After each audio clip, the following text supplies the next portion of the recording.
কেমন আছো সবাই? আশা করছি অনেক ভালো আছো। আমি অর্পিতা চলে আসলাম নতুন আরও একটা ভিডিও নিয়ে। তো আরোহীকে সকালবেলা এখানে সোয়েটার পরিয়ে দিয়েছি। দিয়েও দেখো এখানে খাটের মধ্যে হাঁটাহাঁটি করছে। আর আরোহীর এই সোয়েটারটা যেটা পরে আছে গাড়িটা না নতুন সোয়েটারই ছিল। তো এত ফিটিংস কিনেছি যে এই শীতেই যা পরতে পারবে, এরপরে আর পরতে পারবে না। তো অনেকে বলে যে বাচ্চার জামা কাপড় কিনলে কিন্তু একটু বড় সাইজে কিনতে হয়, কিন্তু আমি আমার মেয়ের জামা এত ফিটিংস কিনি, আমার না ওই ঢলঢল জামা পরাতে একদমই ভালো লাগে না। এই জন্য ওর জামা ফিটিংসই আনা হয়। তো একটু বড় আনলে হ্যাঁ এটা ভালো যে অনেক দিন পরতে পারে। তো সোয়েটারটা যেহেতু এরপরে পরতে পারবে না বলে এই জন্য আমি ওকে এখনই সোয়েটারটা পরিয়ে দিচ্ছিলাম।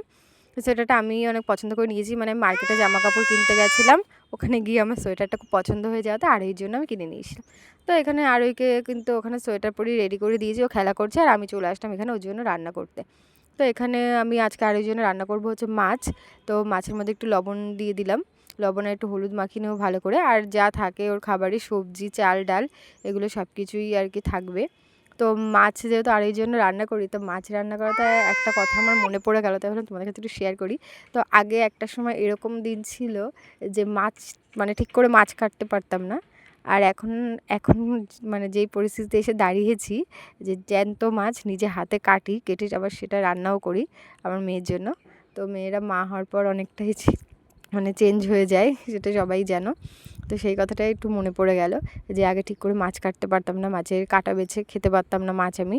আর এখন নিজেই আর কি মাছ কেটে আমার মেয়ের জন্য রান্না করি, তারপরে আবার কাঁটা বেছে আবার সেই মাছ রান্না করি।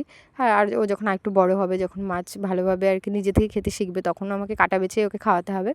তো এগুলো তো শিখতে হবেই, এগুলো তো করতে হবে। মা হলে তো মেয়েরা অনেকটা আর কি যে মানে সব কিছু আর কি বদলে যায়, পাল্টে যায়। তো এখানে আরও জন্য আমি মাছটা ভেজে নিচ্ছি ভালো করে।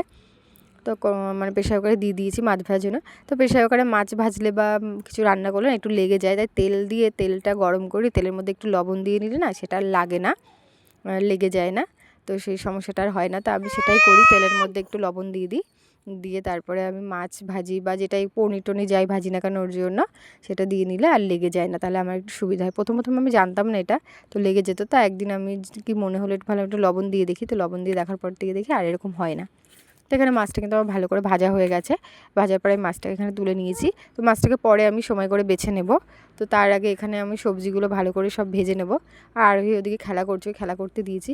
তো আমার কিন্তু বাড়িতে মানে সবাই দেখলে ভাবে কি যে কাজ সেরকম বেশি থাকে না, যে শুধু বাচ্চার জন্য রান্না করা, বাচ্চাকে একটু দেখা, ওকে খাওয়ানো দাওয়ানো এটাই। কিন্তু এইটুকু মানে দেখতে এইটুকু লাগে, কিন্তু কাজটা যে এতটা সময় লাগে, এতটা বড়, মানে আমি সারাদিন যে এক্সট্রা একটু সময় পাবো যে একটু ফোন ঘাঁটবো বা কোনো একটা কাজ করবো কিসের জন্য, কোনো সময় পাই না সকালবেলা। এখন শীতের সময় কিন্তু এমনি সকালবেলা ঘুম থেকে উঠতে সবারই লেট হয়ে যায়, আমারও লেট হয়ে যায়। আমার মেয়ে ভোর রাত্রে জেগে থাকে, আবার সকালবেলার দিকে ঘুমায়, তো সেই জন্য একটু লেট হয়ে যায়। তো সকালবেলা যেহেতু উঠতে লেট হয় জন্য সব কাজ করতেই লেট হয়ে যায়। ওকে নিয়ে যে বাইরে একটু ঘুরবো, রোদের মধ্যে বেরোবো, সেগুলোও হয় না। ওকে সকালবেলাও দুবার খায়। সকালে ঘুম থেকে উঠে একবার খায়, তারপর 10টার থেকে 10:30টার মধ্যে একবার খায়। সকালে দুবার মানে সকালে দুবার খাবার পরে তারপরে আবার ওর দুপুরের খাবার থাকে, তার মাঝখানে স্নান করানো, ফল খাওয়ানো, তার মাঝে আবার ওষুধের টাইম থাকে যে ওষুধ খাওয়াতে হয়। এগুলো করতে করতেই না অনেক সময় চলে যায়। তো অনেক মায়েরা আছে মানে যাদের আর কি আমার মতো ছোটো বাচ্চা আছে, তারা সংসারে কাজ করে আবার বাচ্চা সামলানো মানে বিশাল একটা ব্যাপার, সত্যিই তাই। তো আমাকে হ্যাঁ অতটা করতে হয় না, আমার মেয়ের জন্য করলেই হয়। পুরো সংসার সামলানোর কোনো দায়িত্ব আমার কাছে নেই এখন। তো সেটা করতেও আমার কাছে অনেকটা সময় লেগে যায়, তাও আমি এক্সট্রা সময় পাই না। জানি না মানে এত কিছু একসাথে করলে আমি কী করে কী করতাম আমি জানি না।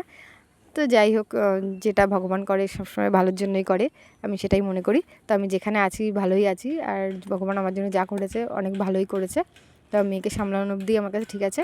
তো আর ওকে ওখানে খাইয়ে দেওয়ার পরে এখানে কিন্তু আমি দেখো নিচে নামিয়ে দিয়েছি। আর নিচে নামার পর ও কিন্তু এখানে খেলাধুলা করছিল। তো সকালবেলা ওকে ভাত খাইয়ে দেওয়ার পর ভাবছি আজকে একটু সময় পেলে ওকে নিয়ে হাঁটতে যাব। তো আজকে ভিডিওটা অবধি, দেখা হচ্ছে পরে একটা ভিডিও।